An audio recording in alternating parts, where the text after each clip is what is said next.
wassalatu wassalamu ala rasulillah wa ala alihi wa sahbihi wa man wala. Amma ba'du. Apa khabar semua? Semoga semua yang mendengar ni sihat dan berada di bawah naungan rahmat Allah Subhanahu wa taala. Baiklah. Sekarang ni kita nak masuk kepada teknik menjawab soalan tentang susun ayat. Biasanya kita akan jumpa soalan susun ayat ni dalam soalan-soalan bahasa Arab kita lah. Jadi ada satu soalan di susun ayat tu, kadang-kadang dia beri markah penuh sebanyak 6 markah. Yang mana markah 6 markah tu, 6 markah tu adalah markah yang bukan sikit, dia banyak. Jadi bagi mengelakkan kerugian pada tempat tersebut, ataupun bagi mengelak daripada anda semua membuat kosong pada bahagian tersebut, maka jom sama-sama kita tengok apa tips dia dalam menyusun ayat. Kalau awak hafal tips-tips dia ni, maka awak tahulah kat sini tak boleh macam ni, yang ni tak boleh macam ni, tak boleh macam ni, yang ni kena kat sini, yang ni kena kat situ. So bila dah tahu ni, mungkin insya-Allah dengan rezeki Allah Subhanahu Wa Taala awak boleh dapat betul dalam soalan susun ayat. Okey, mari kita pindah kepada slide yang berikut. Okey, hari ini saya akan terangkan macam mana tips nak menyusun ayat pada kata kerja. Okey, jadi kita lihat sama-sama cari cari fi'il ataupun cari kata kerja dalam soalan dahulu. Jika didapati kata kerja ataupun fi'il ini ada, maksudnya dalam soalan tu ada kata kerja, maka ada dua cara lah. Okay, cara pertama adalah kata kerja biasanya terletak di sebelah isim yang paling awal. Okey, cuba kita tengok contoh at-tullabu qara'u al-kitab. At-tullabu ni adalah isim yang paling awal. Nampak dia duduk di awal ayat. Bahasa Arab awalnya di kanan ya. So yang ni duduk di awal ayat. Fi'il biasanya terletak di sebelah isim yang paling awal. Maknanya sebelah ni lah, kiri dia. Jadi qara'u ni adalah fi'il. Nampak tak? Fi'il ni adalah fi'il madhi, dia terletak di sebelah isim yang paling awal. Okey. Jadi macam mana nak tahu dia isim, macam mana tahu dia fi'il, yang tu nanti insya-Allah ada masa saya akan buat video yang lain untuk menerangkan tanda-tanda isim dan tanda-tanda fi'il. So bila awak tahu tanda-tanda ini, maka awak tahulah dia isim, dia fi'il, dia huruf dan sebagainya. Okey, seterusnya. Nombor 2, fi'il boleh juga duduk di awal ayat. Kadang-kadang kata kerja ini boleh juga berada di awal ayat. Contohnya qara'a at-tullabu al-kitaba. Qara'a ni adalah kata kerja. Tullab ini, at-tullab ini adalah kata nama. Maknanya kata kerja ni dia duduk di awal ayat, mendahului kata nama at-tullab ini. Kata kerja ni duduk kat belakang, kat awal ni. Yang ni duduk selepasnya. Boleh tak? Boleh. Jadi apa beza antara dua ini? Okey, bezanya adalah kalaulah kata nama isim yang paling awal, dia duduk tempat yang paling awal, maka sebelahnya, andai katalah sebelahnya fi'il, maka fi'il ini kena ikut bilangan at-tullab dan juga jantina at-tullab. Okey, at-tullab bilangannya 3, jantinanya lelaki. Maka fi'il ini juga perlu menjadi 3 dan perlu menjadi lelaki. Adapun nombor 2, untuk ayat nombor 2, di mana fi'il berada di awal, iaitu qara'a, yang merupakan kata kerja, berada di awal ayat, maka yang ini tips dia ataupun cara dia untuk membuat ayat yang dimulakan dengan kata kerja adalah kata kerja tersebut perlu berada pada bilangan mufrad. Mufrad tu apa? Bilangan satu. Qara'a berapa orang? Qara'a ni berapa bilangannya? 1. Jantinanya lelaki. Okey, mana At-Tullab ni orang ni. At-Tullab ni 3 orang. Jantinanya lelaki. Okey, dengar Okey, maka At-Tullab ini jantinanya 1 lelaki, 3 lelaki. Qaraah ni jantinanya 1 lelaki. Nampak? Yang ni 1 lelaki, yang ni 3 lelaki. Boleh ke? Patutnya sama. Boleh, syaratnya kata kerja ataupun fa'il letak di awal ayat. Gitu, okey? Faham? Tak faham sila ulang video ni ya. Okey, seterusnya kita tengok apakah tips nak meletakkan kata nama di ayat yang suruh susun ayat. Okey. Maka tipsnya adalah cari kata nama yang berbaris depan. Baris depan tu dhammah. Ni nampak ada macam waw kecil kat atas tu. Hujung kata nama tu barisnya depan. Ni untuk letak di awal ayat ataupun selepas fi'il. Ini kebiasaan lah, kebiasaan.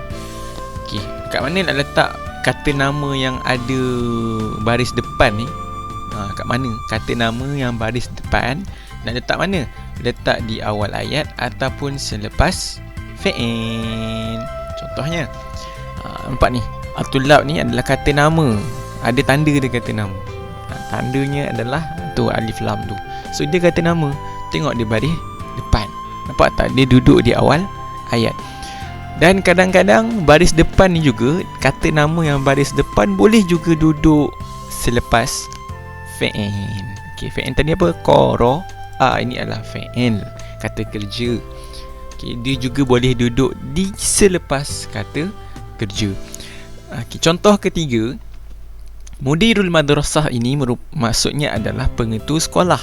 Dia sebenarnya satu perkataan. Okey, sebenarnya satu perkataan. Sebenarnya dia 2 perkataan, tapi dia dah dijadikan satu, pengetua sekolah. Okey. Kalau macam ini, kalau macam pengetua sekolah, meja sekolah, beg saya, apa lagi? Beg saya pula. Beg Ahmad, kelas pelajar, dataran sekolah dan sebagainya. Masjid apa? Masjid taman. Taklah, apa-apa sajalah. Okey, yang penting dua-dua kata kerja, dua-dua kata nama ni dengan ni bukan sifat. Ni kata nama biasa, ni pun kata nama biasa. Okey, andai katalah kalau macam ni, 2 kata nama yang maksudnya satu. Mudirul madrasah maksudnya pengetua sekolah. Pengetua tu lah sebenarnya. Okey. Maka kalau dalam keadaan ini, kita kena lihat perkataan yang pertama. Perkataan ni kalimah isim yang pertama. Isim pertama baris depan. Maka baris depan duduk di awal ayat ataupun duduk di selepas fi'il. Macam ni lah, duduk di awal ayat ataupun duduk lepas fi'il. Contoh lain adalah al-maktabatu jamilatun. Nampak? Al-maktabatu ni baris depan. Kalau ayat jamilatun tu ni duduk di depan yang ada alif lam. Dan yang seterusnya Fatimatun. Awak nampak kan jangan ingat semua yang ada alif lam duduk di depan. Kadang-kadang yang duduk di awal ayat tak ada alif lam. Bila dia adalah kata nama khas seperti Fatimah, Malaysia, Ahmad dan sebagainya, dia tidak boleh ada alif lam. Okey. Dan dalam keadaan yang lain lah. So ingat, kata nama khas tak boleh ada alif lam. Seperti Fatimah. Boleh tak duduk di awal ayat? Boleh. Dia boleh duduk di awal ayat ataupun duduk selepas fi'il. Okey. So ini untuk kata nama. Seterusnya huruf jar. Huruf jar ni apa? Huruf jar ni adalah min ila an ala fi rubba bikali. Min daripada ila ke an dari ala atas, fi dalam pada, rubah sikit atau banyak, ada pun bi pula dengan ka seperti di. Untuk huruf jar. Okey. So ini adalah huruf jar. Okey, tengok apa tips kalau nak pakai huruf jar. Bila ada soalan, dalam soalan tu ada huruf jar, tipsnya adalah kata nama ataupun isim, kata nama yang duduk selepas huruf jar, kebiasaannya akan berbaris bawah. Ni banyak sekali. Baris bawah ataupun ada yanun di hujung kata nama tu. Dengar kata nama selepas huruf jar. Maknanya awak kena tengok huruf jar dulu, lepas tu awak tengok kata nama sebelahnya. Okey, cuba tengok dalam ayat ni. Al-muslimu shalla jama'atan fil masjidi.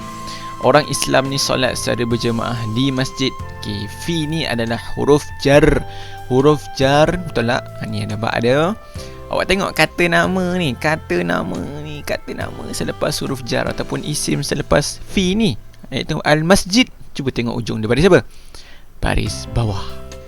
Okey, so pastikan jangan letak baris bawah. Mana-mana yang ada baris bawah di awal ayat, kecuali yang mudirul madrasati, tu boleh letak di awal ayat. Kecuali ni, yang ni nampak al-masjid ni memang satu perkataan sahaja. Dia tunggal, duduk sorang-sorang. Dia tak ada dua perkataan yang bergabung macam mudirul madrasah tadi. Maka di baris bawah, bila dia baris bawah, sila pastikan dia duduk selepas huruf jar. Kebiasaannya. Baik, yang seterusnya adalah yang kedua, yarfuqul muslimu ataupun yarfiqul muslimu alal muslimina ba'dihim ba'd. Orang muslim berbuat baik ala. Nampak ala ni adalah huruf jar. Al-muslimin, nampak ada ya nun di ujung. So pastikan al-muslimin, nanti kalau ada soalan al-muslimin, jangan letak di awal ayat. Memang salah. Okey. Kalau awak tak tahu sangat, guna tips ni, letak selepas huruf jar. Ada lagi ke? Ya, ada lagi dah. Okey, huruf jar iaitu tadi min ila an ala fi rubabi kalika, biasaannya terletak sebelum isim akhir. Biasanya lah, tak selalu. Okay, contohnya al-muslimu solat jama'atan fil masjid. Muslim solat jamaah di masjid. Muslimat menyusun mashaf atas ra. Pengetua sekolah duduk atas kerusi. Imam ini menziarahi orang sakit. Biasanya dia duduk ala fil masjid. Ana adhabu ilal madrasah, ana adhabu ilal mirhad, ana adhabu ilal bait. Nampak? Huruf jar duduk sebelum isim yang akhir ni. Ni al-masjid ni adalah isim akhir. Isim akhir. Huruf jar duduk sebelum isim akhir. Fi ala ni duduk sebelum isim yang akhir ini. Okey, itu tips yang berikut. Ada lagi ke untuk huruf jar? Ada lagi dah. Okey, huruf jar kadang-kadang tiada dan tidak yang Sekali lagi. Huruf jar kadang-kadang tiada. Tak ada dalam ayat tu. Dalam soalan pun tak ada huruf jar lah. Kadang-kadang tak ada. Dan tak duduk sebelum isim akhir. Yang ni kalau dalam satu kes yang seperti mana yang saya kata tadi, macam ni tadi kan, ni kadang-kadang, biasanya dia duduk di sebelum isim akhir biasanya. Dan kadang-kadang dia boleh juga tak duduk itu. Contohnya yang ni lah ayat ni. Atasawaqu fi sa'atil asyrah sabahan. Saya membeli belah pada pukul 10 pagi. Nampak? So pada ni tak duduk di isim, di kata nama ni sebelum ni lah, sebelum kata nama yang akhir ni. Dia tak duduk. So boleh jadi macam tu. Dan boleh jadi dalam soalan awak tak ada huruf jar langsung. So tips ni tak pelik lah. Dan boleh jadi huruf jar tak duduk di ni, tak duduk di kata nama ini. Kata nama ni tak duduk di sebelum kata nama ni. Dia duduk dekat sini pula, dekat sebelum punya sebelum kata nama. Boleh jadi yafrahul muallimu binajahi tullabihi. Guru-guru bergembira dengan najahi tullabihi, dengan kejayaan pelajar-pelajarnya. Okey, nampak ini dalam beberapa ketika. Okey, ni tips satu lagi, baris atas. Okey, ingat kebiasaannya kata nama yang baris atas tak duduk di awal ayat. Yang ni saya dah ceritakan tadi masa ni. Saya dah cerita kat mana tadi? Ni. Okay, kata nama selepas huruf jar, kebiasaannya baris bawah ataupun yanun. Ni lepas huruf jar. Okey, kalau baris atas ni. Okey, kalau baris atas pun samalah. Isunya dia tak boleh duduk di awal ayat. Kebiasaannya dia tak duduk di awal ayat. Dengar kebiasaannya. So kalau awak tak tahu, jangan letak kata nama yang ada baris atas di awal ayat. Contohnya al-ummu taknisu al-arda. Ibu menyapu lantai. Ibu menyapu lantai. Nampak lantai? Lantai mangsa baris atas. Dia tak boleh duduk di awal. Kebiasaannya. Kali ulang kebiasaan lah. Okay, seterusnya al-abu yaghsilu sayyarata mubakkiran. Ayah membasuh kereta di awal pagi. Nampak? Kereta baris atas, mubakkiran di awal pagi baris atas. Al-arda pun baris atas. Letak di awal ke? Tak, dia letak di hujung-hujung juga kadang-kadang. Kadang-kadang duduk di hujung, kadang-kadang duduk tengah. So pastikan baris atas jangan letak di awal ayat. Baris bawah jangan letak di awal ayat. So ingat ingat sampai bila-bila. Okey, yang baris atas ni kebiasaan. So itu saja yang nak saya terangkan pada hari ini. Tips-tips ni semoga dapat dimanfaatkan oleh semua yang mendengar, insya-Allah. Sekian, Assalamualaikum warahmatullahi wabarakatuh.